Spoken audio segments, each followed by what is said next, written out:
Cameraman जल्दी focus करो, UP के बाहुबली भैया अखिलेश आ रहे हैं।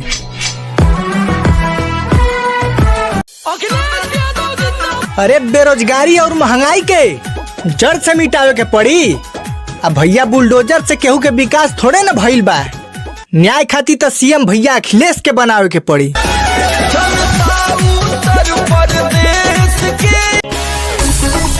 कि पहले जैसे फिर से हो जाई आर्मी के भर्तिया। अरे भाग जाग जाइए देश के। अरे हे देवी माई, एक को लड़का बेरोजगार न बची। बस एक बार सीएम बना दे हमरे भैया अखिलेश के। फिर से चाहता जनता उत्तर प्रदेश के कि बनके तूफान पूरा देश में छा रहल बाने। अरे ऐसा सामने से बुलडोजर हटावा हो, अपन अखिलेश भैया आ रहल बाने। यूपी में अरे साइकिल तो संघर्ष के सवारी बा। अरे काहे से कि अब यूपी में राज करे को अखिलेश भैया के बारी बा। यूपी में साइकिल ही चलेगी।